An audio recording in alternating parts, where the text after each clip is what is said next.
On this episode of the Procedurally Generated Show, Ethan scrambles a demo and Tony helps restore humanity. We talk about the week's biggest news and answer your questions.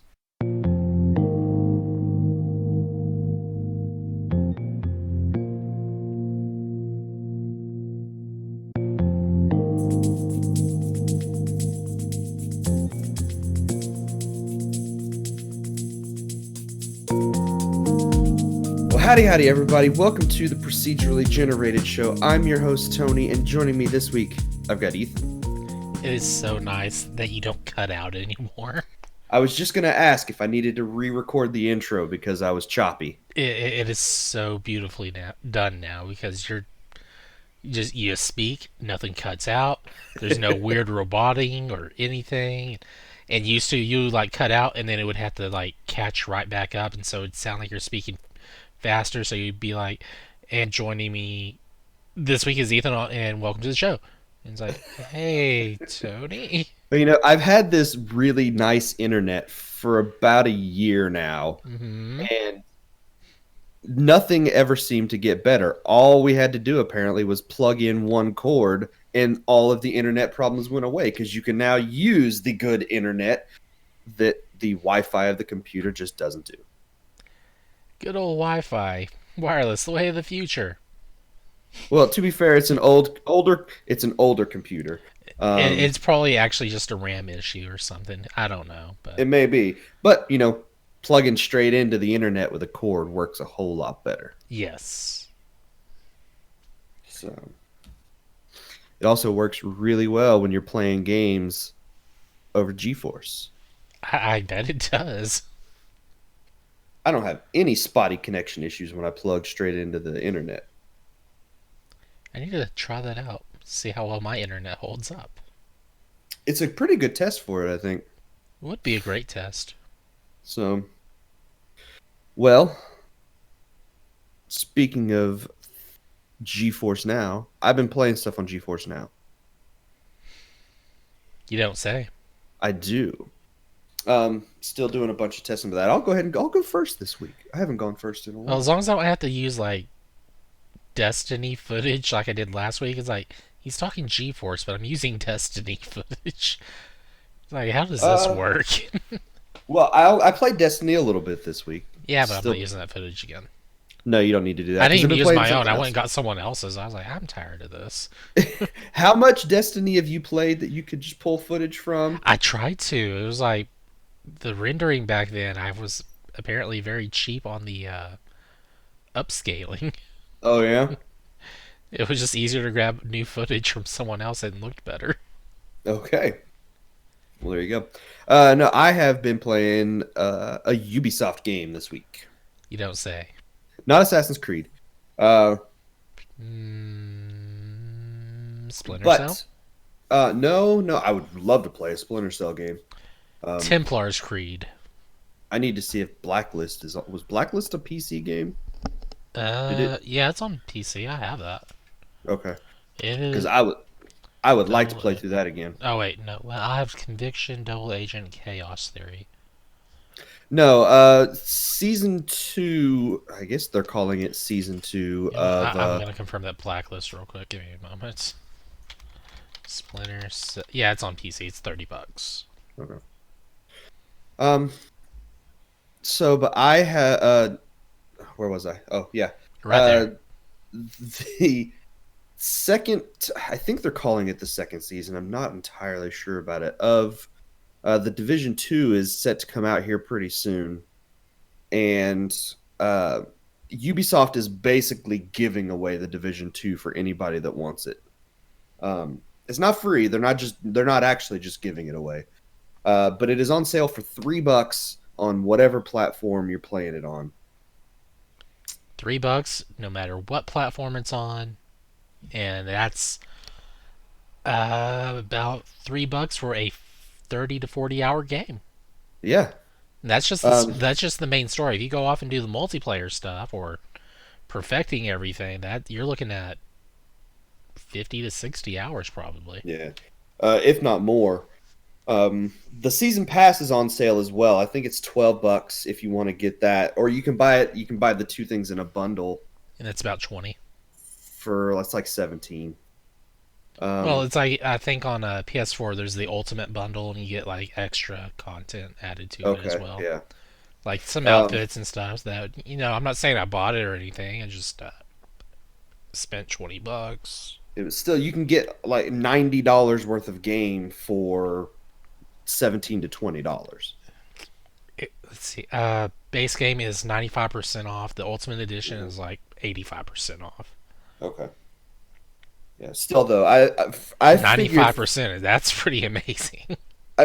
for $3 I could get $3 of entertainment out of this easy. And boy, did one of us actually get $3 of entertainment out of it. I've put about 4 hours into the game now on PC. I also picked it up on PS4. I picked it up on Uh, PS4 and also picked it up on because PC. right after I bought the game on PC. You're like, man, I bought the PS4 version.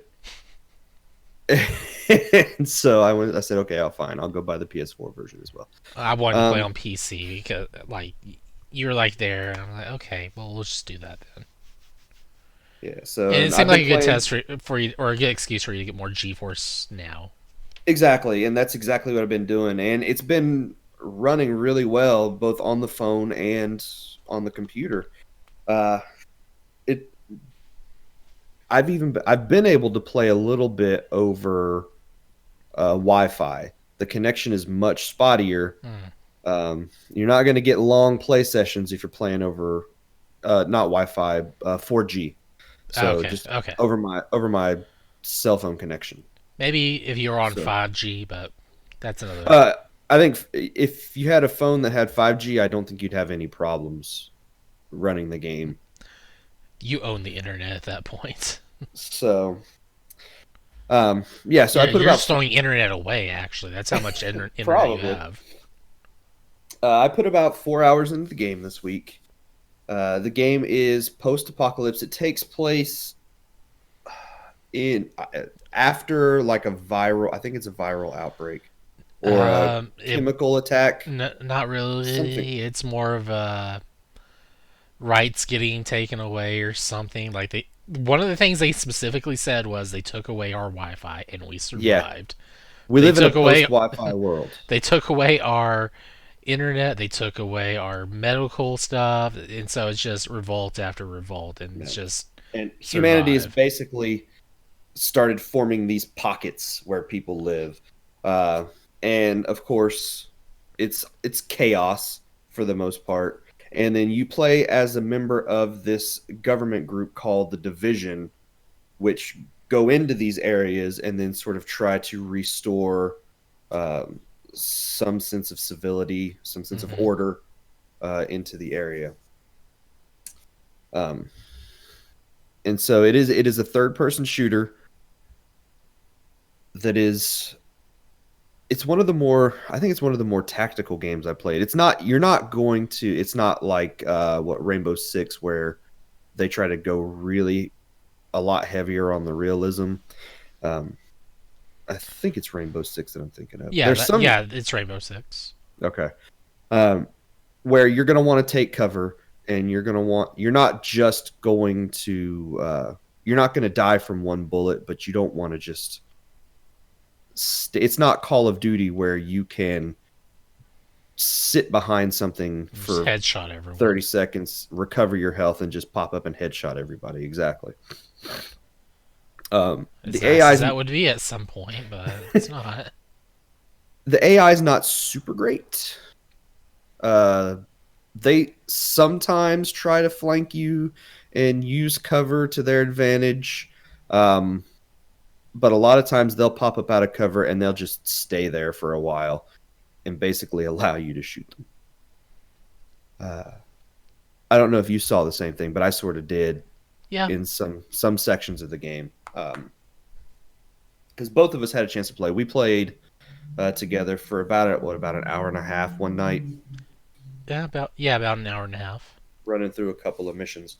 It was the first night basically that I got the game. I had played through that whole section of the game, and then you got the game and downloaded it, and I played through that whole section of the game again with you right after the tutorial. I got so lost several times on a straight line. Um, so it's I've been having a lot. I can see myself putting quite a bit of time into this. It does have a decent mission structure where there are some missions that can take a good bit of time, 30, 45 minutes um, in chunks, but then they've got a bunch of little side missions where you can go and do little things for people that, you can have those done in 5 or 10 minutes. So there are things to do if you just want to get in, play for a few minutes, uh, and not get too heavily involved in the story, but still make some progress in the game overall. Because basically, what's happened is the game takes place in Washington, D.C.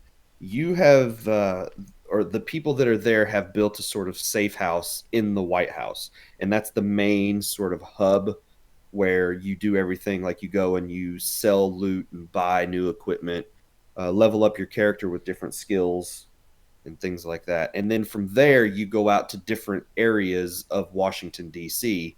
and try to clear out those areas of these factions that they call hyenas in the game that are basically going in and just causing chaos. I'm pretty sure it's just like one of the factions that we're fighting right now. There may be others, but that's the only one that I've seen so far is just hyenas. And to do that, there are these strongholds that you'll go in. I finished one earlier today where you had to go in and clear it out. It's sort of like if you've played Assassin's Creed, you go in, there's one like main person who's in charge of everything, and once you've assassinated that person, you can basically consider that whole area cleared out and under your control. Um, and then as you do little side missions and things for the survivors, you'll actually see them wandering the streets, and they'll start patrolling with you. And every once in a while, you'll see them in the middle of a firefight, and you can run up and you can help them out, and that'll raise your status with that section of the city. And you'll see them start to help you out more if you go into those areas after you've done things to help them out. Nice. So, um, I've been enjoying the game quite a bit. Uh, I know we've got some plans to go in, and you and me and Cole and some other people are talking about putting some time into the game together. So, while we were playing that one night, I said I thought this would be a game that would be really fun if you had a group of 4 people that were really working together and coordinating and talking to each other. Yeah, Uh, and I could see shenanigans eventually of popping up from course, that because we with the can't. group that Apparently, we we can't even play Halo without trying to kill each other. So, exactly. I didn't try to kill you in the division, so I don't know if well, team I kill mean, is even an option. I'd rather not find out. When a full group of us get together, those kinds of It's gonna shenanigans are going to happen. Yeah. happen. So, Uh, uh, I do like the special. The opening mission on there. You're taking back the White House. Uh, mhm. Kinda. Even though they have like all these people inside, and there's like 5 people out front just trying to get inside that are fighting against them. You kind of sneak up, take out those guys, and that's about it for taking it back. I don't understand that, but once you're in there, you talk to the guy, and then they're like, "Hey, go and pick an item of your specialty." So I picked. Yeah, You get all this cool kind of future tech on here. So I ended up yeah. with cluster homing mines. I'm assuming at some point you could get all of You those, can, and yeah. yeah, It's just a um, lot of grinding, I'm sure. yeah. You went with that cluster mine, and that thing was impressive to watch, even at the first level, because each of those items you can level up as you play through the game. Yeah, mine And like splits off in like 3 or 4 little mines, and they just like, okay, there's a guy here, here, and here, and it's like, all right, we're going these directions. They'll the climb first up time, walls, I think. the first time you tossed one of those out, I didn't know you had done it, and I thought some crazy stuff had happened because I was expecting a grenade explosion, just one boom, and you see people, fall down. But it was boom followed by a whole bunch of other booms. It was really impressive to watch. And then I went with a skill called that's basically it sends out a pulse in the area, and it shows you it like highlights everything in orange for a second, and it shows you everything that's in the terrain, and then it also highlights any enemies that are in the area, so you can see exactly where they are at any time. And that's going to be very handy in the long run because I'm sure we'll get to where it's like, I guess there's someone behind cover there I can't see. And Tony's be like, Yeah. yeah, he's right there. Yeah, exactly.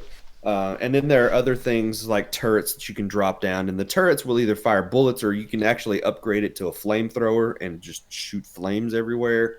There's like little airplanes you can throw out and they will like fly over and get the guys' attentions and like start flashing lights in their guys' eyes so they can't see. Yeah, It's like, man, that's uh, going to be interesting. I'm really looking forward to getting and playing around with some of that tech and seeing how it works. I am really digging the cover system in the game. I know you're not quite as keen on it as I am, I I think. have played games that have way better cover systems, and Gears of War is definitely one of those. And this is similar to Gears of War. It's not quite the same. I do think Gears of War's is a little more intuitive than this one. Ooh. Honestly, Kill Switch might have even had a better cover system than this game. Really. Yeah, I mean the way you can go in and out of it. It's been a while, but I think it might be good, better, Yeah. gooder. I was about to say See, gooder. with this one, when you crouch down behind someplace, and you can crouch down just behind anything really. You can't just crouch in the middle of nowhere, which really stinks. Yeah, That's the I one want thing I I want to don't do a like little about it. crouch down, and sneak around, but it Yeah, won't you want let to be me. able to do that crouch walk that And you you see. can't even just randomly jump either. So No. yeah. But what I do like about it is when you're crouched behind something and you need to move around, all you have to do is move your cursor or your crosshairs over where you want to go and hold down a button, and it will do whatever needs to be done, whether it's hopping over a wall or running around a corner and staying low, whatever, wherever you want to go, it will take you there. And so I think it's really nice and really easy to move around if you're in an area that has a lot of cover that you're trying to sneak through. Yeah, that definitely works. Um, but there are some things that I don't like being able to just slowly sneak around somewhere. You can't do that. You have to uh, basically use the cover system to do it. Uh, Although the enemy AI on there, it's like once they know where you're at, they know where you're at. exactly. But at the same time, you can get almost probably 5 feet before they even know you're within their range of being seen. So it's like if you're behind cover, great. If not, it's like, well, you get another foot closer, they're gonna know you're there. Yeah, I did notice that was happening. Like if I was somewhere and they knew that I was behind this place and I moved somewhere else, even though they couldn't have possibly seen where I was moving, they knew exactly where I was. So there are some things that could be improved, and maybe with this upcoming season, that's something that they're going to work on, and it will be better in the second season of the game. But I think I've already gotten my money's worth out of the game after just 4 hours. Uh, but I'm definitely going to be putting some more time in because I've now that people know that I've got the game, I've seen some people message me on Twitter or even through Facebook saying, "I see that you've been playing the Division. How do you like it? We should play sometime." Cool. So there are people out there that are playing the game and enjoying the game, and I think this is definitely one of those games where it's better to be playing with someone else than it is playing by yourself. I think it's perfectly playable in single player, It's like you but got something you want to get done. It's like single player might be the way to go on there. that's true because there are some scaling things. So if you're playing with a group of 4 people, you're going to have more enemies that are tougher to deal with than if you're playing by yourself. Yeah, one of the Um, things I read said it's like you go in by yourself, you could probably take a bunch of bullets to the face and not worry about it. But you go in like with a team of four, you might take a single bullet and you're down and out at that point. yeah. So yeah, I will definitely be playing some more of this. And if anybody out there has a copy of this on PS4 or PC and you want to play, let me know. Um, Although it is highly recommended to play with a group of people, just so that way you can get the benefit of the additional experience and such that come with that. yeah, that is a good point. So that they didn't just scale the difficulty; they scaled the experience to work in your favor as well. Which is nice. And I think they scale Never the had that. other people to you or something. I don't know. Yeah, I don't know how that works. That's no level Uh, scaling was mentioned somewhere. It's like, all right, that's cool. so, but that is what I have been playing. Do you have anything else you want to mention about it before we move on? $3. $3 is not, not a bad deal at all. At all. It's like if I had a Uh, friend that bought it and he was mad because he bought it, it's like, fine, here's $5. Get over it. uh, so aside from the division, what have you been playing? I played a little demo called Persona 5 Scramble. Really? This is the Japanese demo, right? Yeah, there's only a Japanese demo. Yeah, I didn't think that it was out in the US yet. Oh man, if only. So yeah, this demo came out. Got on my Japanese account, downloaded, of course, because Japanese. Um, I kind of knew what I was getting into, thinking uh, uh, about Muso games, or I guess Dynasty Warriors, if you're not familiar with the proper terminology on that. Yeah. So I think Dynasty Warriors, big hack and slash sort of thing. And this is all in the Persona universe. This is a pretty good version of what I'm going to call an adaptation to what a Muso game into the Persona universe could be. Kind of like what they did with what was done with Zelda. hmm I think Koei Tecmo has gotten really good about kind of fitting other franchises into the Muso formula. Right. Um, but I mean, it's just really amazing because you're getting those anime cutscenes again, and then you get the actual in-game engine cutscenes hmm right after or during or something, and it's just swapping in and out. It's all brilliantly done, and then the gameplay itself, you're like, okay, start hacking and slashing, and it's like maybe press these two buttons and something happens, and that looks really amazing. And then you start figuring out the combos, and you're pulling out your persona mid attack, getting these big areas of attacks happening, and then eventually it gets to where you can like do certain, like you can hold R1, and I think you get like a thing where you can focus an attack somewhere, so everything slows down or almost it either stops or it gets slowed down really a whole lot. So it's like, okay, this is where I want my AOE fire attack from Arson to go, hmm or maybe I got Pixie now because I picked up another mask and changed to that persona. So now I can use a lightning attack right here in the center. So it's those sort of quality of life attacks that they have on here now, I guess, and it's pretty nice. I'm really liking it. They even have the all out attacks brought back into or incorporated into this one, and uh, so it's like your whole party will do a focus attack on like a group of enemies. You have if you downed a certain enemy in a certain way, it's like, all right, all out attack over here, and like whatever's in that general vicinity, just they get obliterated. Yeah. Uh, the demo also introduced, I think her name's Sophia. So you got to see the new character for this game, and I, I guess she's a robot. I'm not 100% sure what she is, and I don't know if she's gonna be like Igus and is it Igus? No, Igus and Lapras or whatever from the previous series, like Persona 3 and Ultimax. Yeah. Oh, Arena Ultimax. There we go. Okay, so kind of looking forward to knowing more about her, especially whenever I'm playing in a language I can understand. Yeah, that's my biggest hurdle with doing with downloading the Japanese demo because I know the gameplay I could get through. I know I'm familiar enough with Muso games that I could stumble my way through the gameplay, but I want to be able to know what's going on. Right. And there's enough of this. I'm kind of getting the idea here and there, and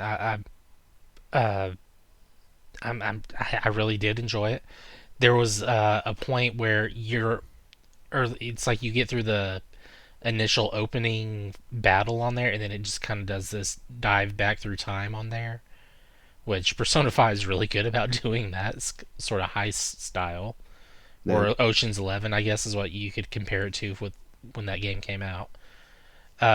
You're in the middle of a battle, you get done, and then it's like, all right, let's skip back to when you went back to town, and so it takes place with you going back to LeBlanc Cafe. All your friends surprise you there, but you're in the that general neighborhood.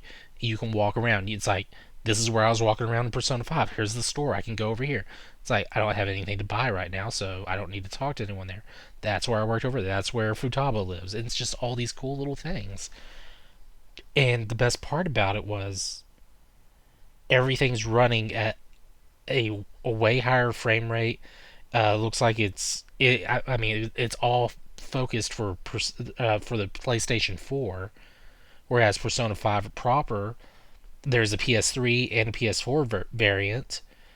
So it's essentially the same game was ported to PS4 later on because it was so far in development on PS3. Hmm. So now we have a proper PS4. I'm saying proper. I honestly believe if uh, uh, uh, Atlas had the chance, it probably would have felt like you were running around the world in this style on Scramble than it is on actual Persona 5 because it's just so much smoother. The world feels larger even though you're in a more condensed area at the time, Yeah. and it was just a lot of fun moving around in the world that you've already explored before. How familiar with the Persona franchise do you think you need to be to play this? Is it something where you're going to benefit from knowing a lot about the franchise, or could anybody? I would say if you, since it's all Persona 5 related, you only need to play 5 before that. But I mean, if you're interested in 5 and you want to play this first and then go back and check out 5 because you're thinking maybe maybe an 80 to 100 hour RPG isn't going to be your thing, but then you Yeah. get invested in the characters from all this and you want to know what their pre-stories were, and it's like, yeah, maybe play the game or watch the anime. Yeah, I guess there is the anime if you don't want to. There's also even a manga out there, so yeah, you got options, man. That's true. So if you don't want to, play 100-hour story, you could get it in about 5 or 6 hours from the anime. Yeah, but I mean, you're also missing out on making your friends the way you want on Well, there, that's true. which they don't always do in the animes. Like you don't get to pick who the waifu's gonna be.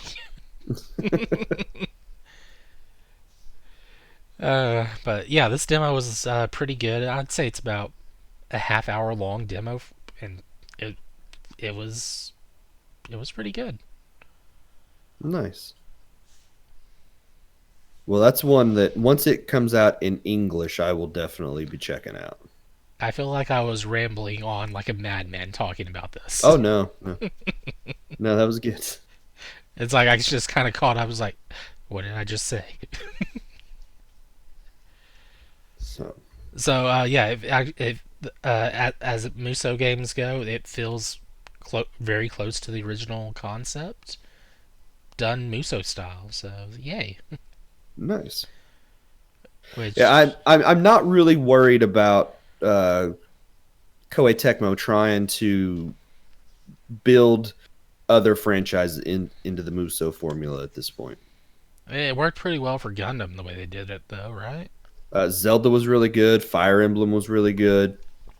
Oh yeah, but Uh, the thing with Zelda was you could pretty much do whatever with that one, and it would still turn out well because you have a completely different link unassociated with all the other ones, yeah, but you're in the timeline where you can go back to all these other familiar locations still. So dude, that's kind of a thing. Hyrule Warriors should have been canon.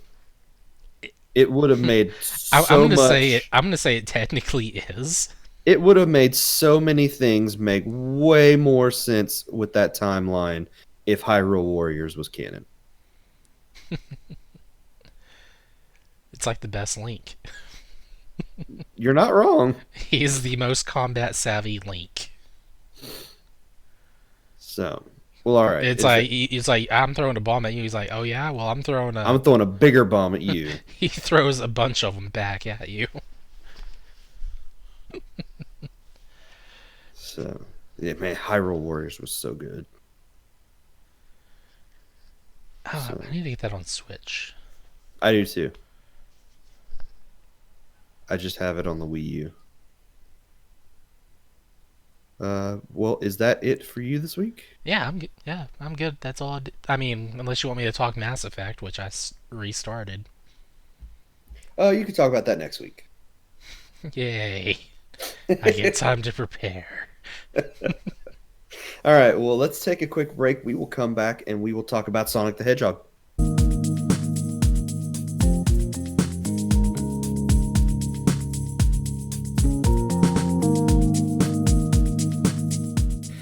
So, Ethan, Valentine's Day happened this week, Yes, it was yesterday for as of this recording. and more people than not were going to go to the movies on Valentine's Day because Sonic the Hedgehog came out on Valentine's. I thought you were going to take a different approach. I was like, that's what couples do: go to the movies. Well, they do. That is true. I have not yet seen Sonic the Hedgehog. Some of my kids went and saw it last night on Valentine's Day. I went and Uh, saw it as well. I was on the couch eating fast food tacos and watching Zombieland with my wife. That's what we did for Valentine's Day. Why? So, I'm kidding. I'm kidding. uh, but apparently, from everyone that I have seen talking about the movie online, Sonic the Hedgehog's pretty good. It is. It is definitely a good movie to see. Like the critics didn't really like it. I expected as much from the professional movie critics to not like Sonic the Hedgehog. Yeah, Uh, I'm gonna say that they're all really jaded by this point in their careers. but the fans have overwhelmingly taken and been very positive about the movie. So much so that it is very likely in its 4 day opening weekend going to have the biggest uh, or the best video game movie debut ever. I'm actually looking it up on Rotten Tomatoes right now to see where it's So at. last time I saw it was somewhere between like 68 and 72 fan wise on Rotten Tomatoes, and then it was around 50 It's at with the critics. 63 right now with the tomato meter. Audience score, it's a 95. Wow. Okay, so I had my numbers wrong. Or I had seen some numbers and didn't Well, know exactly what they were for. it was like yesterday. It was at the start of yesterday. I think it was at a 69% on the tomato meter, and then it fell down to 65, and so it's only gone down 2 more% since then. Yeah. Um, so Detective Pikachu was the previous record holder, and in 3 days had earned $54.3 million. And as of right now, it's looking like Sonic the Hedgehog is right around that $54 million mark Yeah, in 3 days. And then they're expecting by the time the weekend is over for it to have made more than $64 million. yeah, they're definitely crushing the amounts that they were expected to make within like a 4 day period. Yeah, they were not looking for this kind of. They were expecting decent numbers, but I don't think they were expecting They were this. expecting it to take a little longer to get this far. And I think part of it is because they took the time, they listened to the fans, and went back and changed that abysmal, horrific, whatever that Sonic design was. I, I, I, I hope that when they release the Blu-ray, that's an option to see that version. um, It's got to be on there, right? Right? I would hope you'd be able to select which version of the movie you want. No, and when they did make the announcement that they were going to go back and change it, a lot of people were like, "Well, now that fans have said, if you fix this, we'll go watch the movie," that fans actually do show up to watch the movie, and it looks like that's the case. I mean, it'd be a So little silly of us not to show up after making such a fuss, right? I would think so. If the internet as a whole is gonna make such a stink and force the production studio to go back and do a bunch of work that they weren't prepared to do, and then don't reciprocate that, that's I think that's the biggest jerk move you could make. Um, but with what looks like it's going to be the biggest video game movie opening and hugely positive reception, uh, I think this movie is very clearly going to be a success. Do you think Final Fantasy VII Advent Children would have done well in theaters over here? I don't know.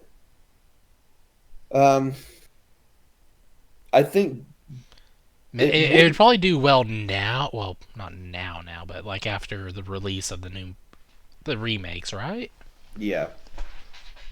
I think in the era that Final Fantasy VII was in, I don't think most video game movies did well.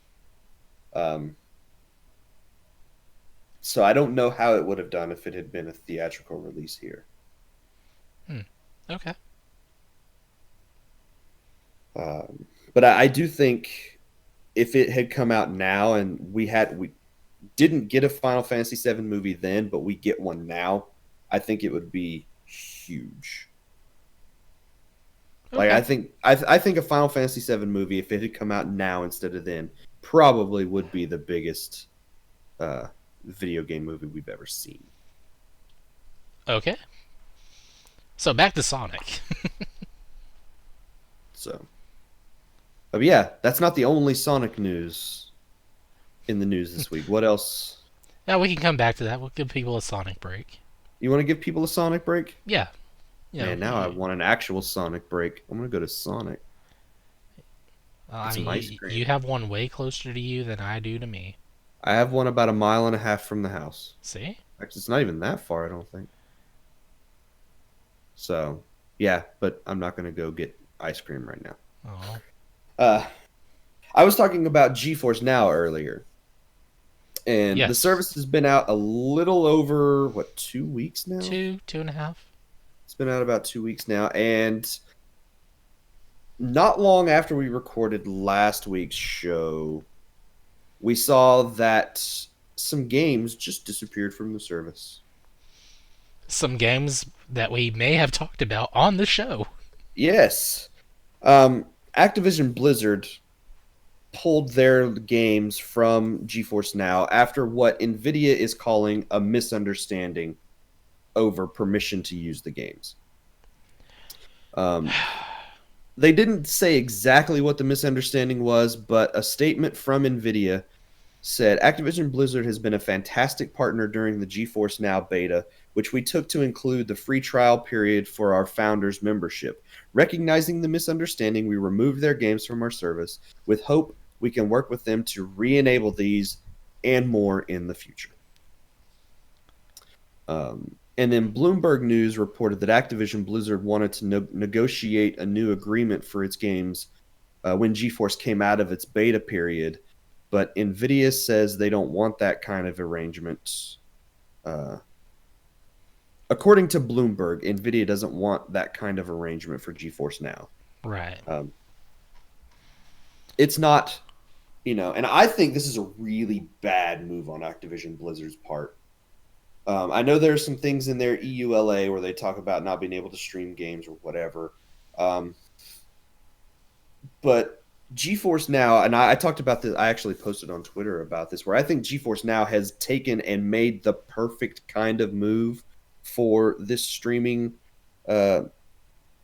period of where we're in right now, and we're trying to figure out exactly what streaming is going to be. I do think streaming is going to be a huge thing. It's going to be probably the way a lot of people start to play games at some point in the pretty near future. And NVIDIA is not trying to be that storefront like Microsoft is, or Google is, or Sony is. That's not what they're doing. They're just they're giving. offering you a service that you can use to play your games that are already available on other services. Exactly. You're going out to those other storefronts and you're buying your games directly from them. So you have to buy World of Warcraft or Call of Duty or any of those other games from Activision and Blizzard, but then you can go and play them in GeForce Now, or you can You know, buy. essentially, it is no different than me buying a game to play on my PC to play on my PC. So, in other words, Exactly. I'm replacing the PC with uh, a program called GeForce Now or on whatever I want to play it on. Yeah. So all that's doing is that's just a gateway, so I can play the games that these people have made. Yeah. All NVIDIA is doing is giving players another way to play the games that they already own. And apparently, that's not good enough for Blizzard. And Blizzard wants a piece of that pie. They want some money from GeForce, basically, to allow their games to be back on the service. And it's a good thing I'm not in charge because I would retaliate as if I was Nvidia and be like, "All right, fine. You don't want your games on our services, then we can't allow you to have your games played on our video cards anywhere in the world now." To just imagine if they were petty and did something like that. I'm sure that would just put Blizzard Activision into a corner where they can no longer afford that. They would say, "No, no, no, no, no, no, please, no. Here, put them on there. Yeah. Here's Warcraft 3 Reforged, redone properly. We just got done with it. It's still not good enough." So, like Google has had some bumps, and I think if they figure out their pricing and exactly what they're doing, I think Stadia could work. Stadia gives you higher resolution streams, higher frame rate streams than GeForce Now does. GeForce caps you at 1080 and 60 frames a second, and Stadia will let you go higher than that, up to 4K, um, and even higher frame rates if possible. There are some things that you can do to make GeForce let you do like 120 frames a second on some games, like Counter Strike Go. Oh wow. But it's very few games, or it really drops the resolution of it to allow you um, to get the higher frame rate. Um, but I think GeForce Now was doing things and are trying to go the right way about this by allowing publishers to still get all the money they want from their games, but then giving players a way to access those games in a different way. And I think a service like GeForce Now, and I wish they were paying us for us, but they're not. Uh, I lost where I was going with that. Never mind. Cut that whole thing. Nope, it's staying. I like GeForce Now. That's what I'm saying. Okay. Uh, And it's just really weird that Blizzard doesn't want to be part of that when no one else well, seems to have any issues. well, Blizzard's not the only one. Capcom doesn't have their games on there. Square Enix doesn't have their games on there. I can Uh, understand Square Enix and Capcom, but well, actually, I can understand Square Enix with legal issues on various things because the reason we can't have Final Fantasy VII Crisis Core on digital storefronts is because they had someone do some music for the game or voice acting, I forget yeah. which, by the name of Gact,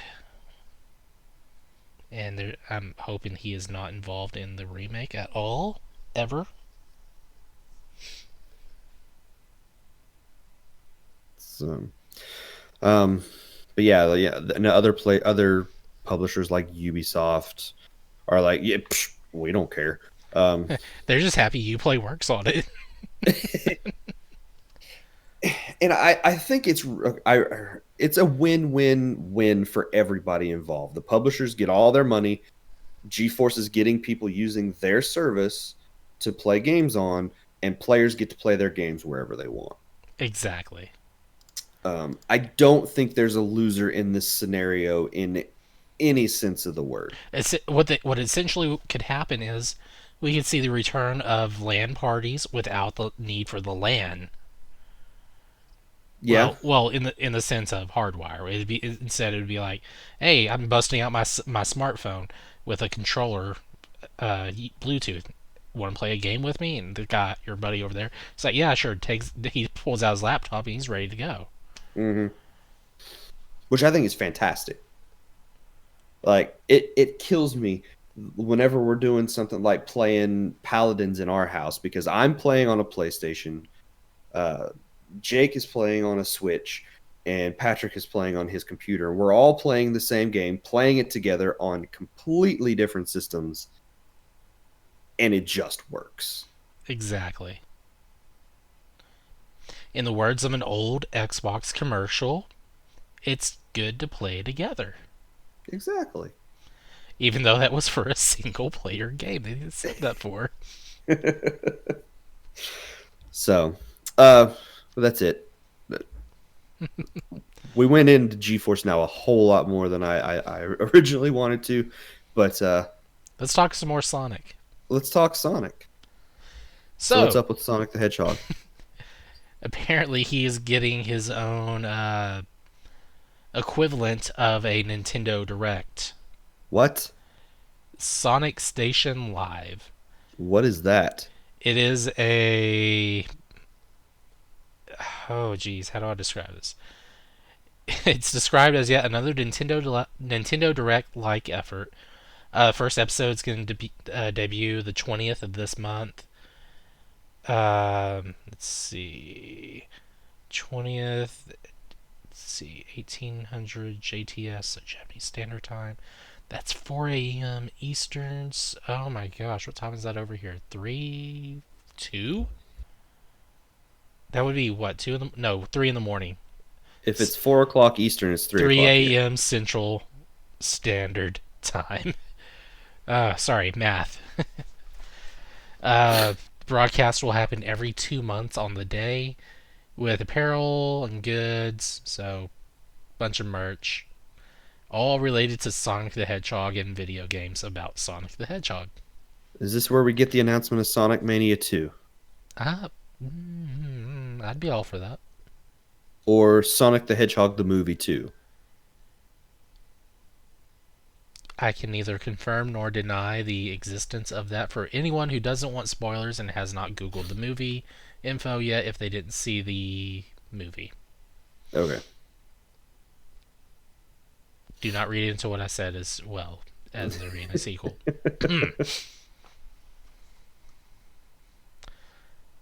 Let's see. People are speculating that there will be a big announcement March 20th because that's when South by Southwest is happening, Mm-hmm. and that's a month to the day, or a month on the day from the February 20th. Okay. So yeah, Well, all right. That should be interesting. yeah, I can kind of see this getting changed to just the Sega Direct at some point, probably. Everybody's got to do a direct now. No one goes to E3; they just do directs. Yeah, Jeff Keighley has announced that he's not going to be at E3 this year. While that's not on the news docket, yes, he is. It's his first time in 25 years. Oh yeah, I was like 20 or 25. Which one? That he is not attending E3. Then again, he's got his own game show, and it's essentially becoming its own little mini E3. Yeah, it really is. More closer to what E3 probably originally was. Not so much the award part, but the reveal of new stuff, and then that's all people are really wanting from his show. I can kind of speculate.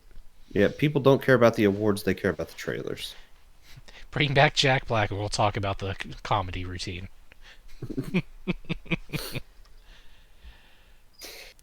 So, yeah, it wasn't on the agenda to talk about, but I really E3 is the one time of the year I really look forward to when it comes to video game stuff. I like that week long just solid information dump for Yeah, like and four especially like days the straight. first 3 days, it's just it's the heaviest hitters, and then from there you get a little bit of surprises here and there. It's like, oh, this was actually revealed, and then this happened. And it's like, oh wow, why wasn't that part of these shows?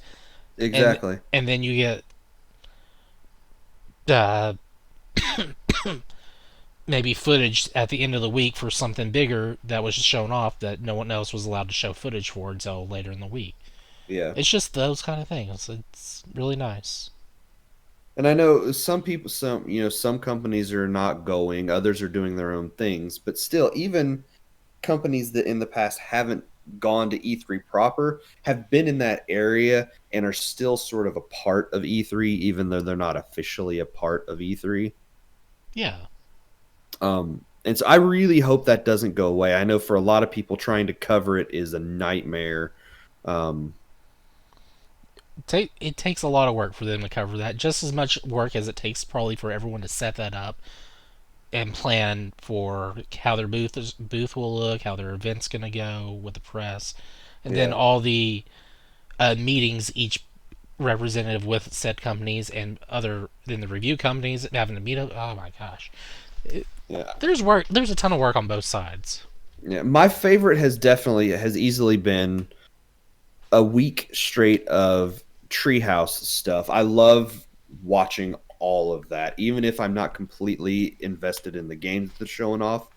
I Yeah, still, because they do things with the developers and they get them in, and you can see the excitement of the people making the games, and just wanting to show them off. it's like Christmas for us almost. It's like It is. these are the It really games that we're is. looking forward to. Um, so I really do hope E3 doesn't die, but more and more it seems like we're starting to get away from that, and people are spreading it out over different periods or doing something completely different during that period of time. We'll see. E3 is still supposed to be a fairly big thing. Microsoft and Nintendo have both reconfirmed that they're going to be there this year. Um, Sony's not. I really hope Devolver Digital's there because they have the best press conference of the year every year. I'm starting to really like theirs, even though it's just so gross. They're dumb and over the top and gross, but they have fun, and you can tell they're having fun doing it. And you do get some good information about their games And they do that it they're on working such a on. small So, budget too. That's the best part.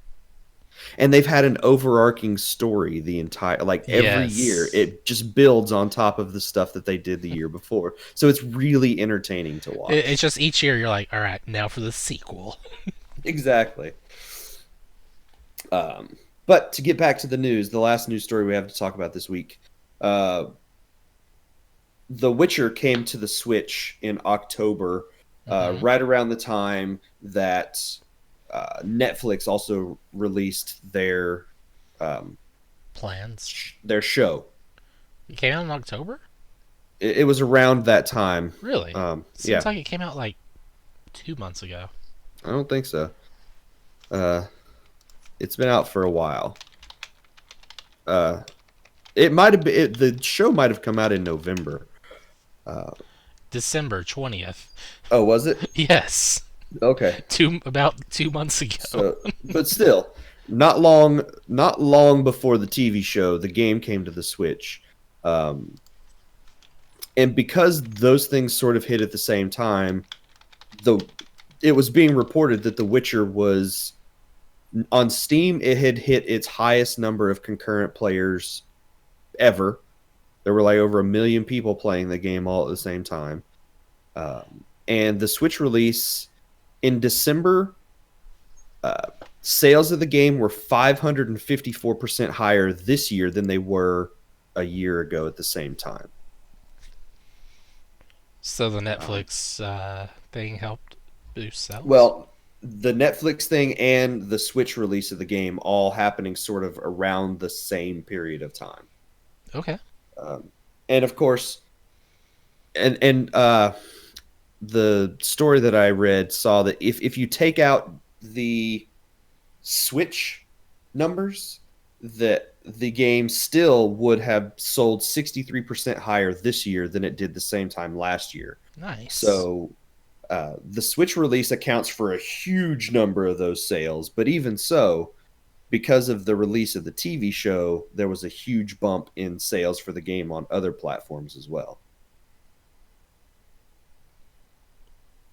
I So still don't own a copy of 3. I don't either, and I need to play it. It's one of those that I keep talking about wanting to go back and play, especially now that I've seen the TV show. I want to go and play the game, and I want to read the books too. So, like, I'm all in on The Witcher now. I want to do all of this stuff with that franchise.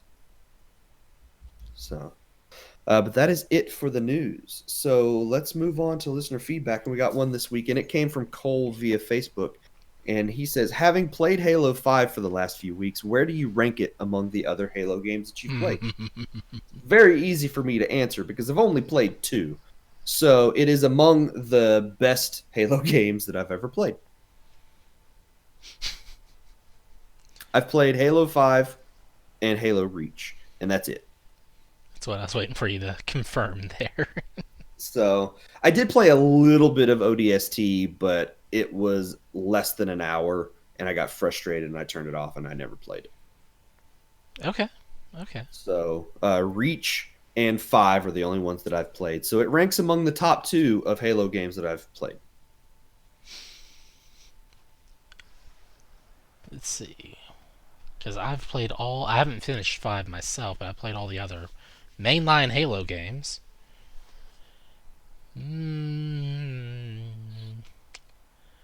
Reach is number 1. 2 is number 2. I'll put Halo 5 at number 3. Okay. Man, And Reach then was ODST really good. right after that one. And the reason Reach is number 1 is because I like the armor customization and the story progression on there. So Mm-hmm. you're unlocking more. This is specifically for the Xbox One version, because the more you play it, the more armor you unlock. Whereas original 360 version, the more you played it, you had to uh, earn points, rank up, and then once you ranked high enough, you could buy armor in the rank that you're in. Yeah.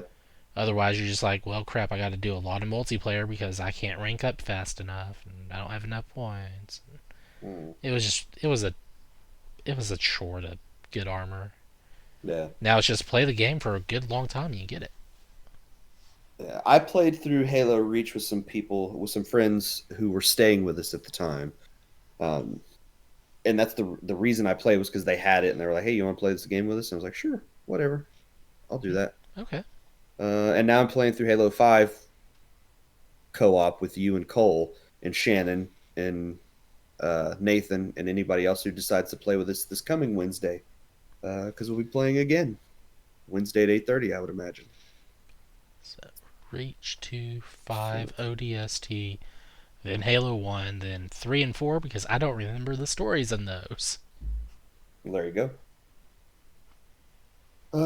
So yeah, Halo 5, one of the 2 best Halo games I've ever played.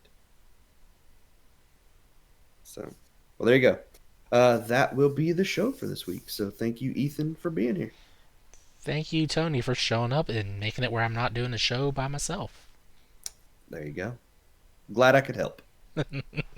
If you want to reach out to us, we have new ways to do so. You can email us at procedurallygeneratedent@gmail.com. If you like what we do, you can support us on Patreon by going to patreon.com/pgent. Patreon supporters get the video version of the podcast a day early. Follow us on Twitter at twitter.com/progenint. Check out our YouTube channel, and we still have that famous Facebook group where you can interact with us on a daily basis as well.